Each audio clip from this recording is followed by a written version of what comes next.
ఇప్పటికే AP deputy speaker Raghuramakrishnaraju మాట్లాడుతున్నారు. Live లో చూద్దాం. అలాంటి ఖర్చులు కడితే వచ్చిన బండవాడు ఎవడో నా చెస్ట్ మీద కూర్చున్న బండవాడు ఇవన్నీ కూడా నేను కూడా ఖచ్చితంగా గుర్తుపట్టగలను. రైలు వేరుగా పట్టాలు వేరుగా ఉన్నాయి. ఇప్పుడు రైలు పట్టాల మీదకి ఎక్కింది. ఖచ్చితంగా స్పీడ్గా ఇక్కడి నుంచి నెక్స్ట్ 1-2 రోజుల్లో ఖచ్చితంగా ఇతను కస్టడీ అయిన తర్వాత డెఫినెట్గా పివి సునీల్ కుమార్ని అప్పుడు ఎక్కడికి వెళ్ళాడు, మళ్ళీ ట్రాన్స్ఫర్ మీద వెనక్కి వెళ్ళాడు. నేను ఎంత సర్వీస్ చేశాను, ఎక్స్టెన్షన్ కూడా అడిగాడంట సునీల్ నాయక్ అనే డిఐజీ స్థాయి అధికారి. అయినా సరే ఎక్స్టెన్షన్ ఇవ్వలేదు. ఎందుకంటే మరి నాకు సుప్రీంకోర్టు రక్షణ ఇచ్చి తర్వాత నేను తుర్రుమని మిస్ అయిపోయాను కదా, ఇలా చేతుల్లో చావకుండా. మరి ఎంచేత మరి అతనికి ఎక్స్టెన్షన్ ఇవ్వాల, ఓకే వెళ్ళిపోయాడు. మరి అతను కూడా పిలిచి విచారిస్తే ఆ కుట్రలో అతను కూడా భాగస్వామి. చాలా స్పష్టంగా నాకు తెలుసు. పేరు పేపర్ మీద 9 గంటలకి కంప్లైంట్ వచ్చింది, ఆ రిపోర్ట్ వచ్చింది, 10 గంటలకు ఎఫ్ఐఆర్ అని. కానీ ఆ ముందు రోజే ఆ టాక్సీ కంపెనీ వాళ్ళందరినీ చెప్పేసి ఉదయం 7 గంటలకే టీములన్నీ రెడీ చేయటం, ఇదంతా స్పష్టంగా ప్రీ ప్లాన్డ్ కుట్ర అనేది చాలా స్పష్టంగా అర్థమైపోతుంది. పేపర్లో చూపెట్టింది వేరు, దాని ముందు చాలా అరెస్ట్కి హెరాస్మెంట్కి మొత్తం హోంవర్క్ అంతా చేసి మరి అప్పుడు ఆ బ్యాగు అంటే బయట నుంచి ఆగంతకులు తీసుకొచ్చారు. వీళ్ళు ప్రొఫెషనల్స్ అని, ఎక్కువగా సునీల్ కుమార్ దగ్గర పనిచేసే వాళ్ళనే, ఇలాంటి బ్యాచ్. వాళ్ళకి ఒకడు ఒక బ్యాగ్లో కిట్ ఇచ్చాడు. ఏంటి నన్ను కొడతాను వాడిని కర్ర, ఆ తాడు, ఆ రబ్బరు బెల్ట్ తోడుకి ఉన్న ఆ బ్యాటు, ఆ కిట్ ఇచ్చినాడు ఎవడో కూడా నా దగ్గర సమాచారం ఉంది. అది కూడా నేను పోలీస్ అధికారులకి చెప్పడం జరిగింది. ఆ కిట్ ఇచ్చినాడు కూడా ఒక ఐపీఎస్ వాడే. ఆ కిట్ ఇచ్చిన ఐపీఎస్ వాడు అందరి వివరాలు ఈ దారుణ ఈ కాండలో మరి అప్పటి ముఖ్యమంత్రి కోరికలు తీర్చడం కోసం మరి అతను ఒక 20,000 ఉంటాడు అనుకున్నా. ఏంటో ఇలా అన్ఫిట్ ఫర్ ఐపీఎస్ ఇటువంటి బ్యాచ్ అందరూ కలిసి నా మీద చేసిన దారుణమైన కుట్ర ఈరోజు పట్టాలెక్కింది. ఖచ్చితంగా అతి త్వరలో ఈ ఐపీఎస్లు వారి వెనుకున్న అప్పటి నాయకులు అందరూ కూడా ఇంకో 10 రోజులు ఆలస్యమైనప్పటికీ కూడా ఖచ్చితంగా దొరుకుతారు. వారికి న్యాయస్థానంలో శిక్షలు పడతాయి అనే పరిపూర్ణ విశ్వాసం అయితే నాకుంది. నిన్నటి పరిణామాలు చూసిన తర్వాత మరి ఈరోజు కూడా మరి ప్రముఖ దినపత్రికలు రెండిట్లో మరి హెడ్లైన్స్ కింద వచ్చింది. ఇది ఫ్రంట్ పేజీలో హెడ్లైన్ కింద.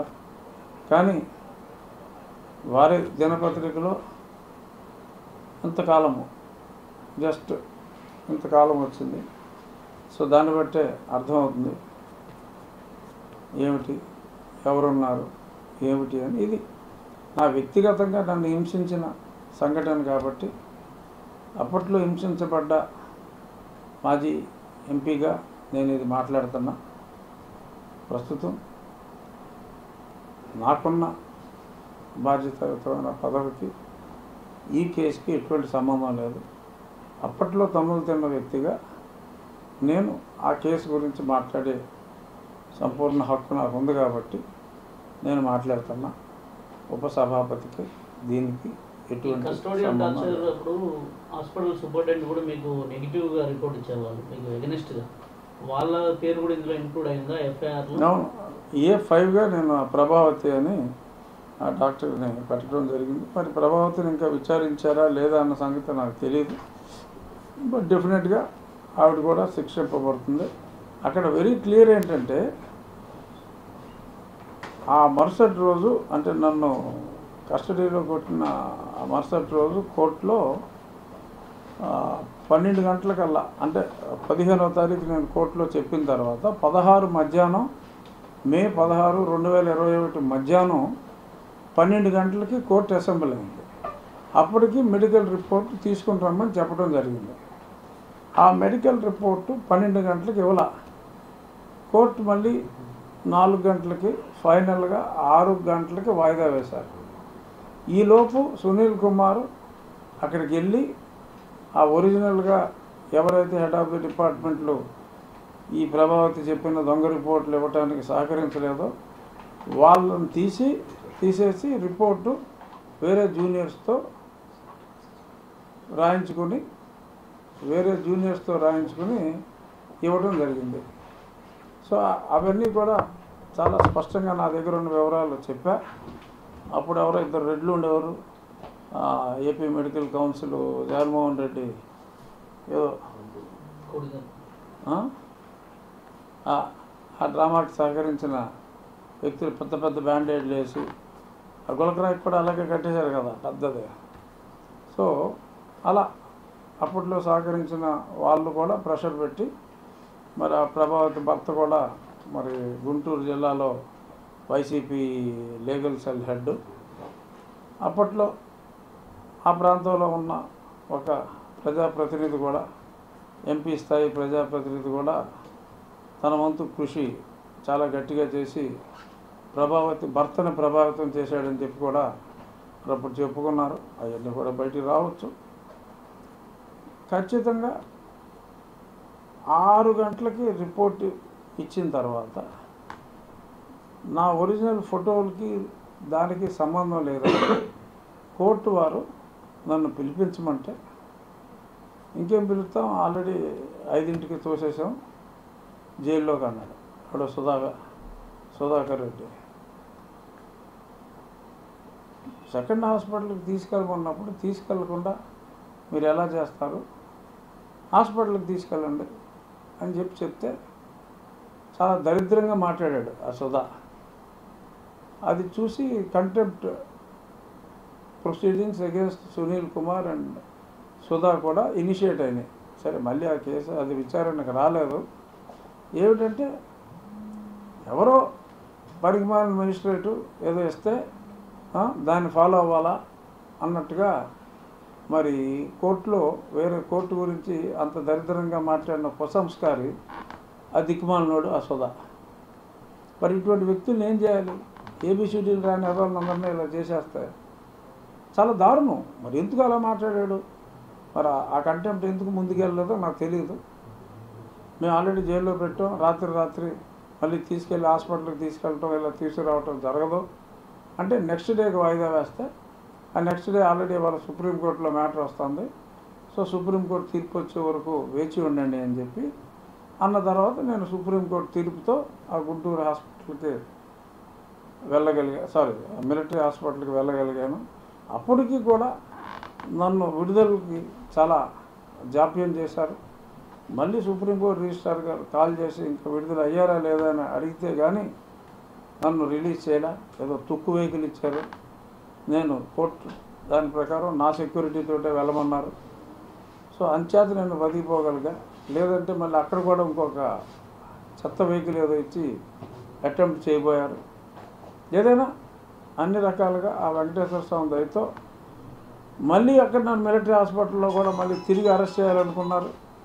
నన్ను అకంపెనీ చేసిన ఎస్ఐ అక్కడే ఉంచి ఎక్స్ట్రా పోలీసులను పెట్టి మళ్ళీ ఎవరో ఇక్కడ ఆఫీసర్ని ఇంకెక్కడో గుట్ట మీద ఉన్న ఆఫీసర్ని మరి వాళ్ళు మాట్లాడుకుని నన్ను వెంటనే రిలీజ్ చేసిన వెంటనే అరెస్ట్ చేయడానికి మళ్ళీ వేరే వ్యక్తిని కూడా అక్కడ పెట్టారు. ఆ ఏఆర్ఎస్ఐతో మాట్లాడినా సరే మళ్ళీ అరెస్ట్ చేయడానికి అతన్ని అక్కడే పెట్టారన్న సంగతి అతను కూడా చెప్తాడు. ఎంత వెంజెన్స్గా ఇప్పుడు ఎలా మాట్లాడుకుంటున్నాం అలాగే మాట్లాడుకున్నాం. అప్పుడు అక్కడ జరుగుతున్న అన్యాయాలు చెప్పాం. నేను రాజద్రోహం చేసి నా ప్రభుత్వాన్ని కూలుస్తున్నాడు అన్నారు. 175 నాయే అని అతనే చెప్తాడు. అప్పుడు చెప్పాడు. మరి నేను ప్రభుత్వాన్ని కొడుతున్నటువంటి నా మీద కేసు ఏంటి? A2 TV5 A3 ABN లేకపోతే ఏదో మొత్తం మీద నాతో పాటు కోఎక్యూజ్డ్గా మరి ఆ 2 మీడియా సంస్థలని అందులో పనిచేసే వాళ్ళందరినీ కూడా మరి అన్యాయంగా పెట్టడం జరిగింది. సో ఫైనల్గా ఏదైతే వాళ్ళు నన్ను చంపి సాధిద్దాం అనుకున్నారు, చంపలేదు. ఇప్పుడు తిరిగి అదే నేరం మీద ఇప్పుడు చర్యలు మొదలని ఖచ్చితంగా ఇదే వేగంతో ముందుకెళ్ళి దోషులు శిక్షించబడతారు అని. ఒక రిటైర్డ్ ఏఎస్పీని పట్టుకోవడానికి ఎన్ని రోజులు సమయం పడతాయి? ప్రధాన సూత్రధారుడు వారికి ఆదేశాలు ఇచ్చిన వారిని పట్టుకోవడానికి ఎన్ని రోజులు పడుతుంది సార్? అంటే నీ ప్రశ్న సమంజసమే, కానీ ఇతను ఇప్పుడు చెప్పబోయేది ఆల్రెడీ అదర్ ఇన్ఫర్మేషన్ కూడా కొరిలేట్ చేసుకున్నారు. సో కాబట్టి నా ఉద్దేశం ఎక్కువ సమయం ఇంత ముందులాగా పట్టకపోవచ్చు. మరి ఇతని కస్టడీ అయిన తర్వాత మరి ఖచ్చితంగా సునీల్ కుమార్ అనే వ్యక్తిని ఖచ్చితంగా పిలిచి విచారించాలి. చేసిందంతా మెయిన్ ఆ క్రియేటివిటీలో మరి ఆ పైకంటే తెలుసు కదా, ఆ పైకి మరి ఈ విజయపాల్కి మధ్యన సారథి వారధి కూడా సునీల్ కుమారే. సో కాబట్టి ఖచ్చితంగా సునీల్ కుమార్కి కూడా మరి విజయపాల్ని అడిషనల్ ఎస్పీని అరెస్ట్ చేసి ఏదో డీజీ కదా అని చెప్పి, పైగా అతను చాలామందితో ఆ మధ్య ట్వీట్లు కూడా పెట్టేవాడు కదా, పిచ్చి పిచ్చి ట్వీట్లు అన్నీ పెట్టేవాడు. మరి అతని వెనకాల ఏదో ఒక సైన్యం ఉందట. మరి ఉద్యోగంలో పనిచేసే వాళ్ళు మొన్న ఎవరినో చూసాం, ఎవరో ఒక జన్ ఎంప్లాయీ ఒక సర్కిల్ ఇన్స్పెక్టరు కార్తీక వనభోజనానికి అతను కుల భోజనానికి వెళ్ళాడంట. వెళ్ళి మన కొనవాలన్నాడని చెప్పి సస్పెండ్ చేశారు. మరి ఇతను కొన్ని వందల మీటింగులు పెట్టాడు, కులం మీటింగులు, అతను మతం మీటింగులో ఇలాగా బ్రిటిష్ వాడు మనకి చదువు ఇచ్చాడు, గుడి ఇచ్చాడు, అది ఇచ్చాడు, ఇది ఇచ్చాడు అని చెప్పి ఎన్నో ఉపన్యాసాలు మరి మాట్లాడాడు. మనంతా ఒక కులం అని చెప్పి ఒక కులం గురించి ప్రతిసారి ఏదో కార్తీక భోజనాల్లో మాట్లాడితేనే ఎంతో యాక్షన్ తీసుకున్నారు. మరి అదే పనిగా వారానికి ఒక మీటింగ్ వేసి మొత్తం జనాలను అందరినీ కూడగట్టి రాజకీయ నాయకులను కూడా ఇదిగో నా వెనకాల ఇంత సైన్యం ఉందండి, అందుకని మీరు నన్ను వాడుకోండి అని చెప్పి ప్రలోభ పెడుతున్నట్టుగా కూడా అందరికీ తెలుసు. సో ఇలాగా మరి అతను లేని సైన్యాన్ని ఎవడో ఉంటాడు, 4-5 ట్వీట్లు పెట్టేవాడు. గతంలో ఎప్పుడో నేను ఇతను ఏదో అన్నానంట, ఆయన ఎవరికో మనోభావాలు దెబ్బతిని ఎస్సీ కేసు పెట్టాడు నా మీద. అసలు బుద్ధి ఉండాలి. నేను సునీల్ కుమార్ చేసిన తప్పుని చెప్పా, దానికి ఎవరితో మనోభావం దెబ్బతిందంట. సరే అది మధ్యలాగా వేసాడు అవతల వ్యక్తి, దాన్ని ఎఫ్ఐఆర్ కట్టారు.